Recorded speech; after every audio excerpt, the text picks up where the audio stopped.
No vídeo de hoje você verá um resumo de cada um dos fundos de CRI da Kinea para o ano de 2022. Bom pessoal, antes de começar o vídeo resumo de 2022 dos fundos de CRI da Kinea, eu tenho um pedido para fazer para vocês. Peço que todos se inscrevam aqui no nosso canal da Kinea no YouTube e, além disso, ativem as notificações para que vocês recebam todos os conteúdos que a gente vem produzindo. Além disso, a gente tem um canal novo chamado Cortes Kinea, onde a gente posta uma versão resumida dos vídeos que tem aqui nesse canal. Não deixem de seguir lá também. De forma excepcional, para o mês de dezembro de 2022, a gente optou por fazer um vídeo de resumo anual para cada um dos fundos de CRI da Kinea. Então, a partir de agora, você vai acompanhar o que aconteceu com cada um desses fundos. Esse vídeo aqui a gente vai falar sobre o Kinea Acreditas. Eu estou hoje aqui com o Flávio Canho para contar um pouco sobre como foi a história dele de 2022, fundo que teve seu IPO ao longo do ano passado, e contar um pouco sobre o que a gente espera para 2023. Flávio, é a primeira vez que a gente fala especificamente desse fundo num vídeo exclusivo, então vou pedir para a gente dar mais informação aqui para os nossos investidores, para a gente poder suprir um pouco do que pode ser as potenciais dúvidas dos nossos investidores. Primeiro ponto, explica pra gente o que é o Kinea Acreditas, o que ele tem de diferença em relação aos demais fundos aqui da Kinea. Vamos lá, Luiz. Acho que esse contraste ajuda a esclarecer as diferenças, especialmente para os fundos mais antigos da casa. Então, o Kinea Acreditas, ele é dedicado à aquisição daquilo que a gente chama de CRIs pulverizados, ou seja, são CRIs que existe uma carteira grande de devedores. Ao contrário, por exemplo, de fundos como o Canip ou o KNCR, em que se constitui uma operação de financiamento através do CRI para um devedor específico, concentrado na terminologia de mercado. Ou seja, é uma operação baseada num shopping ou num galpão logístico, num edifício corporativo, sempre detido por uma empresa. No caso do Kinea Acreditas, a gente tem uma carteira de devedores baseada nesse fundo, e especialmente em empréstimos da modalidade de home equity. O home equity ele é um financiamento, é um refinanciamento imobiliário. Então, o indivíduo, usualmente uma pessoa física, possui um bem, um imóvel, usualmente sua primeira residência, e ele toma um empréstimo dando em garantia esse imóvel. Isso é o home equity, é tão simples quanto isso, Luiz. E são constituídos CRIs que reúnem centenas, milhares desses empréstimos, de modo que o risco individual, o risco de um devedor em específico, acaba sendo muito reduzido. Vale lembrar que esses empréstimos são garantidos, via de regra, pela primeira residência, ou seja, muitas vezes é o bem mais valioso que a pessoa tem. O que significa isso, Luiz? A intenção de pagar, de honrar o financiamento é muito grande. Ninguém quer perder o seu maior bem. Essa é a grande sacada desse tipo de financiamento. A pessoa física faz um esforço grande para continuar adimplente. Isso é refletido no nível de inadimplência da carteira, que é muito baixo, Luiz. Então, esse fundo é um fundo de baixo risco. Ainda que a gente fale de um ambiente de deterioração econômica, de maior dificuldade, não se espera uma deterioração a ponto de prejudicar a rentabilidade do fundo, Luiz. Esse é um conceito super importante. A gente possui uma série de informações no nosso relatório a respeito de métricas de risco, então é bastante completo, peço que os investidores verifiquem, mas a mensagem importante é: não há inadimplência suficiente para piorar a performance do veículo nesse momento, e não temos uma perspectiva também, pelo menos nesse momento, de que haverá uma deterioração tal a ponto de prejudicar o fundo. Então, é um fundo diferente, resumindo. Ele busca operações com essa pluralidade de devedores, ao contrário de operações específicas de um imóvel comercial, como a gente faz no Canip e no KNCR. E ele foi concebido através de uma parceria com a Fintech Creditas, que é uma empresa super bem sucedida na atuação em home equity. Vale dizer, contudo, o fundo pode comprar carteiras que não só da Creditas, o fundo pode buscar operações, esses CRIs pulverizados, por exemplo, de projetos residenciais originados por outras incorporadoras. Então, ele é um fundo que tem liberdade de atuação, não só no setor de home equity, mas sempre buscando esse conceito de operações com diversos devedores, com uma carteira de devedores. Então, acho que isso explica o propósito dele. Por que a gente dividiu, Luiz? Para facilitar o entendimento e a análise pelos investidores. São temas muito diferentes. Um tema é o financiamento imobiliário comercial e o outro é o financiamento imobiliário residencial.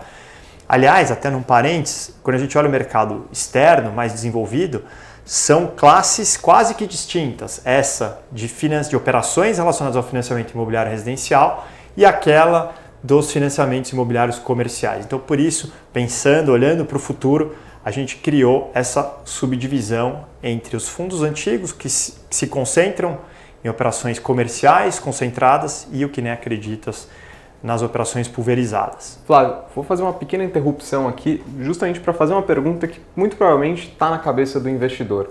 Muitas vezes, quando a gente fala sobre inadimplência, o investidor imagina que tem um devedor que não está arcando com a sua parcela, e isso naturalmente deveria trazer algum tipo de prejuízo para o fundo.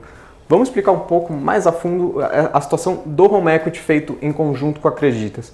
Quais são essas barreiras de proteção que suportam uma inadimplência num percentual um pouco menor, que toleram que o fundo, mesmo com essa inadimplência, consiga arcar com seus rendimentos de forma sem nenhum impacto? Luiz, essa é uma pergunta super relevante. O primeiro ponto é a existência de uma camada de subordinação que muitas vezes os investidores nem sabem. Acho que é importante verificar o relatório de gestão. Vocês vão observar que a gente, no fundo, adquire os CRI sêniors e os mezaninos. Existe uma outra classe, que são os CRI subordinados, que hoje são de titularidade da própria Creditas. Essa é a primeira camada de proteção e talvez a mais importante delas. Ela faz com que a gente tenha uma tolerância à inadimplência bastante grande, Luiz, muito além do que hoje a gente enxerga de inadimplência efetiva no fundo. Além disso, vale lembrar, Luiz, que esses empréstimos eles possuem uma sobregarantia muito relevante. O que eu quero dizer com isso? Vou dar um exemplo numérico. Um empréstimo de R$100 mil feito por uma pessoa, via de regra, tem que ter uma cobertura 2 vezes maior, ou seja, o dobro. Então, para R$100 mil tomados de empréstimo, usualmente a pessoa física que fez uso, que contratou o empréstimo, tem que dar um imóvel de R$200 mil. Então, é metade, um LTV de 50%, que a gente chama. E esse LTV, essa razão de garantia, vai melhorando com o tempo. À medida que os pagamentos são efetuados, são pagamentos mensais, o valor do financiamento cai e o valor da garantia permanece o mesmo. Então, ao longo do tempo, o risco de crédito diminui bastante, Luiz. Esses dois mecanismos aliados fazem com que a inadimplência observada no fundo seja muito pequena. Hoje ela é zero, Luiz, tá? É importante destacar, o fundo não tem nenhum tipo de prejuízo, mesmo na cota sênior, não há, e mesmo na cota mezanino. Ainda está muito abaixo do que a cota subordinada, que é aquela que não fica conosco, que fica com a Creditas, pode suportar. Então, essas duas características aliadas tornam o veículo, como eu mencionei, bastante robusto e bastante preparado para aguentar um cenário de deterioração futuro potencial. Flávio, para finalizar sobre o Creditas, vamos contar um pouco a historinha que aconteceu desde a sua criação no começo de 2022. Ele sofreu marcação a mercado para baixo da sua cota patrimonial, acho que vale a pena explicar um pouco esse conceito. E além disso, ele começou o ano com rendimentos bastante robustos, mas teve uma desaceleração agora para esse final de ano. O que aconteceu? Bom, Luiz, importante esse ponto. Acho que o primeiro destaque é que não há efeito de inadimplência nesse processo, são outros efeitos. Primeiro deles, importante destacar, o fundo investe preponderantemente, agora exclusivamente em ativos pré-fixados, atrelados à inflação. Então houve sim uma perda patrimonial oriunda da marcação ao mercado.